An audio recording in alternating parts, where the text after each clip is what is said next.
আজকে একটা প্রধানমন্ত্রীকে যদি গ্যারান্টি দিতে হয় সেটাই তো লজ্জার। তার মানে তার আগে যতগুলো সে প্রতিশ্রুতি দিয়েছিল সবগুলোই তো ফলস, মিথ্যেবাদী, ঝুঠা। মানুষের পাশে মানুষের সাথে আমরা আছি এই বাংলাতে। আপনারা দেখছেন সংবাদ শিরোনাম। দেখলেন তো অনেক কিছু, এবার দেখুন নতুন কিছু। তৃণমূলের নবজোয়ার কিন্তু জনজোয়ার এনেছিল, বলা যেতেই পারে পঞ্চায়েত ভোটই কিন্তু তার সাফল্য। কিন্তু এখন লোকসভার দামামা বেজে গেছে। তার আগে পুরুলিয়া কতটা প্রস্তুত? পুরুলিয়া জেলার সহকারী সভাধিপতি সুজয় ব্যানার্জি কী বলছে, কতটা এগিয়ে রয়েছে পুরুলিয়া এই মুহূর্তে? আমরা 2021-এর নির্বাচনে, যেটা লোকসভায় বিধানসভা নির্বাচন, তাতেই আপনাকে একটা ইনফরমেশন দিই পরিষ্কার, যে আমরা ওই যে লোকসভাটা 7টা আমাদের বিধানসভা, সেই 7টা বিধানসভায় মিলে তখনই আমরা টোটাল ভোটে আমরা ভারতীয় জনতা পার্টির চাইতে বেশি ছিলাম, যদিও আমরা মাত্র 3টা সিট জিতেছিলাম আর ওরা 6টা সিট জিতেছিল। এবং আমাদের এলাকার মধ্যে আমরা 2টো জিতেছিলাম, ওরা 5টা জিতেছিল। তো আমাদের যে 2টো জেতা সিট, যেটা হচ্ছে বাঘমুন্ডি এবং মানবাজার, তাতে আমরা যে লিডটা দিয়েছিলাম সেই লিড ওরা সবগুলো মিলেও আমাদের লিডকে টপকে যেতে পারেনি। আমি এখন আপনাদেরকে পরিষ্কার বলে দিচ্ছি, পুরুলিয়ায় তৃণমূল কংগ্রেস আমরা লক্ষাধিক ভোটের উপরেই জিতব, এটা আমাদের গ্যারান্টি আছে। আমি আপনাকে বলে দিলাম। আমি আপনাকে এটাও বলে দিচ্ছি যে বর্তমানে কয়েকদিনের মধ্যেই, বিশেষ করে 1 সপ্তাহব্যাপী, প্রতিটি তপশিলি জাতি, প্রতিটি তপশিলি উপজাতি এবং আমাদের যেটা পিছিয়ে পড়া যে সমস্ত জনজাতি আছে তারা, সাথে সাথে আমাদের যারা সংখ্যালঘু সম্প্রদায়, সবাই পরিষ্কারভাবে রাস্তায় বেরিয়ে বেরিয়ে মিছিল করে জানাচ্ছে ওরা যে নো ভোট টু বিজেপি। পরিস্থিতিটা খুব সঙ্গীন। আরএসএসের সুবিধা নিয়ে এইবারের ভোটে বেঁচে থাকা ভারতীয় জনতা পার্টির পুরুলিয়ার বুকে সম্ভব নয়, এটা আমি আপনাকে পরিষ্কার বলে দিলাম। আপনারা বলছেন যে এবার আপনাদের আবার দখলে আসছে, অপরদিকে বিরোধীরা বলছে ইসবার 400 পার, বাংলায় 35 পার।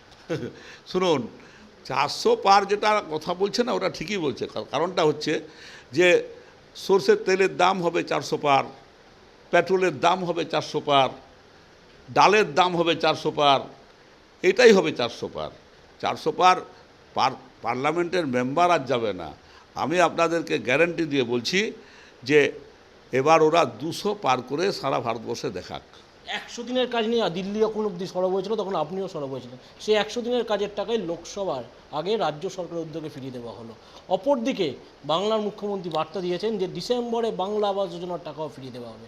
এটা মুখ্যমন্ত্রী গ্যারেন্টি। প্রধানমন্ত্রীর গ্যারেন্টি হচ্ছে যে 3000 কোটি টাকা বাজেয়াপ্ত করেছে, সেটার ভোটের পর ফিরিয়ে দেবে। দেখুন, প্রধানমন্ত্রীর গ্যারেন্টি বলতে এর আগে যে গ্যারান্টিগুলো দিয়েছিল সেই গ্যারান্টিগুলো কতটা কার্যকরী হয়েছে সেইটা জানার পর আজকে একটা প্রধানমন্ত্রীকে যদি গ্যারান্টি দিতে হয় সেটাই তো লজ্জার। তার মানে তার আগে যতগুলো সে প্রতিশ্রুতি দিয়েছিল সবগুলোই তো ফলস, মিথ্যেবাদী, ঝুঠা।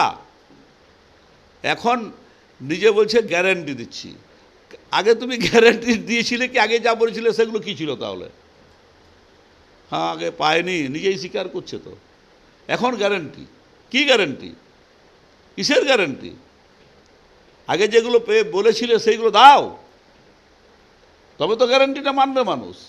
এই গ্যারান্টি সম্পর্কে সারা ভারতবর্ষের মানুষ পরিষ্কারভাবে জানে যে আমাদের সবচেয়ে লজ্জার ব্যাপার যে আজকে ভারতবর্ষের প্রধানমন্ত্রীর মতো পদকে আমরা বলছি যে একটা মিথ্যেবাদী প্রধানমন্ত্রী।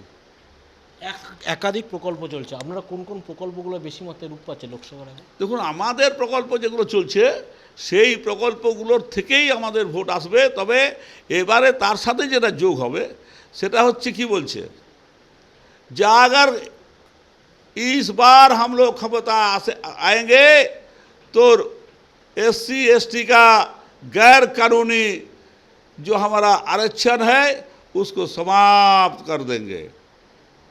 লড়াই তো সেইখান থেকে শুরু করেছে এসসি এসটিরা। আরে তুমি তো সবাইকার ক্ষমতা কেড়ে নেবার চেষ্টাতে আছো, আজ বাংলাকে বঞ্চনা করছো এবং বাংলার অধিকারের জন্য লড়াই করছে। এইভাবে আজকে তুমি সংবিধানকে মানছো না, যে সংবিধান ভারতবর্ষে পরিষ্কারভাবে বলে গেছে কেমনভাবে অর্থটা ভাগ হবে। আমাদের যা কিছু এখান থেকে আদায় হয় সে আদায়ের টাকা কেমনভাবে ভাগ হবে সে তো গ্যাডগিল কমিশন প্রথম রেডি করে দিয়ে গেছে যখন সরকার প্রথম হয়। তারপর আপনাদের সবার মনে আছে, জানবেন, দেখবেন পরবর্তীকালে রাজ্যের কিছু লোক বা আমাদের রাজ্যেই বামফ্রন্ট সরকার তখন ছিল, তখন তারা বলল রাজ্যের হাতে অধিক ক্ষমতা দিতে হবে। ভারতবর্ষের প্রধানমন্ত্রী ছিলেন আমাদের রাজীব গান্ধী মহাশয়, তিনি নতুন করে সরকারিয়া কমিশন বসিয়েছিলেন। সরকারিয়া কমিশন বসিয়ে ভাগ করে দিয়েছিলেন যে কে কত ভাগ পাবে। এখন 58% দিল্লি এবং 42% রাজ্য স্টেট পায়। এবং সেইখান থেকেই আপনাদের আরও একটা মনে থাকার কথা যে এর আগে প্রধানমন্ত্রী গ্রাম সড়ক যোজনা, এর আগে ইন্দিরা আবাস যোজনা, সমস্ত টাকাটা দিল্লি দিত, রাজ্য সরকার দিত। এখন প্রত্যেকটা জায়গায় রাজ্য সরকারকে তার নিজস্ব যে টাকা ভাগ সেটা দিতে হয়। তবুও এরা বলছে যে আমরা টাকাগুলো নাকি চুরি করে নিয়েছি। আমরা তো বলেছি যে ভাই তোমরা শ্বেতপত্র বার করছো না কেন? শ্বেতপত্র বার করে দেখাও যে আমাদের হিসেব দেওয়াতে কোনো গাফিলাতি আছে। সে নয়, শুধুমাত্র গাজোয়ারি করে পার্লামেন্টে বেশি সাংসদ আছে বলে একটা রাজ্যকে চরমভাবে বঞ্চিত করছে তার নিজস্ব পাওনা থেকে, তার হকের টাকা পাওনা থেকে। লক্ষ্মীর ভাণ্ডার বিধানসভা নির্বাচনের পর থেকে একটা ব্যাপক সাফল্য, সেই সাফল্যে আবার 500 থেকে 1000 লোকসভার আগে। অপরদিকে যে বিরোধীরা কটাক্ষ করেছিল তারা বলছে এই লক্ষ্মীর ভাণ্ডার সরকার গঠন করলে 3000 টাকা দেবে, বাম কংগ্রেসরা বলছে 3000 নয় তারা 5000 দেবে। তাহলে এই লক্ষ্মীর ভাণ্ডারের সাফল্য এটা সাধারণ মানুষের সমর্থনে কি বলে দেবে? আমি একটা কথা বলি শুনুন, এই রাস্তাটা দেখিয়েছে কে? যে আজকে মহিলাদের হাতে ক্ষমতায়ন করা, তার তো একমাত্র নাম সেটা মমতা ব্যানার্জি মহাশয়া। এবং এই যে ওরা সবাই বুঝতে পেরেছে কেন সবাই বলছে লক্ষ্মীর ভাণ্ডারে 3000 দেবো, কেউ বলছে 5000 দেবো, কেউ বলছে 9000 দেবো। তার কারণ একটাই যে ওরা বুঝতে পেরেছে যে দিদি বিশ্বাসটা সবচাইতে বেশি অধিকার করেছে প্রত্যেকটি নারীর কাছে। এবং এ তো পরিষ্কার যে 50% ভোট সিকিউর করে নিয়েছেন তিনি সারা পশ্চিমবাংলায়।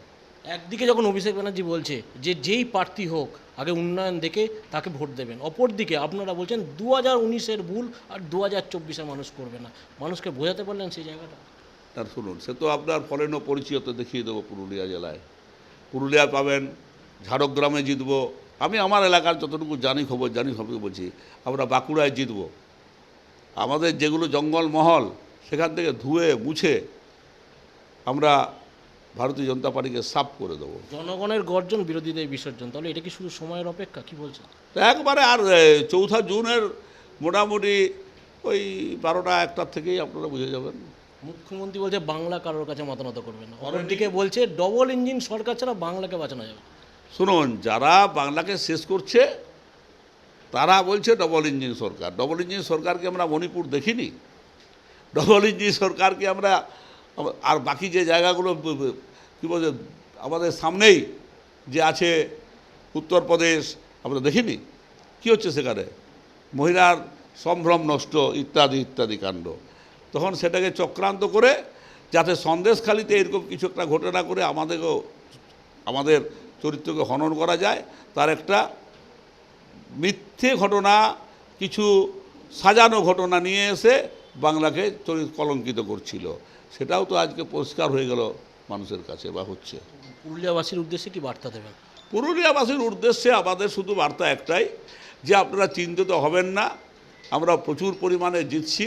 এবং আগামী দিনে যে বঞ্চনা পশ্চিমবাংলার উপর আছে, যে বঞ্চনা পুরুলিয়ার খেটে খাওয়া মানুষের জন্য আজকে ভারতীয় জনতা পার্টি করে গেছেন, আমরা তার অবসান করব তাদের সাহায্য নিয়ে।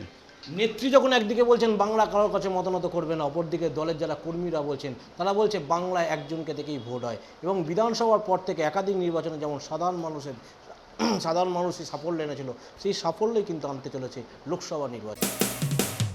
মানুষের পাশে মানুষের সাথে আমরা আছি এই বাংলাতে। আপনারা দেখছেন সংবাদ শিরোনাম। দেখলেন তো অনেক কিছু, এবার দেখুন নতুন কিছু।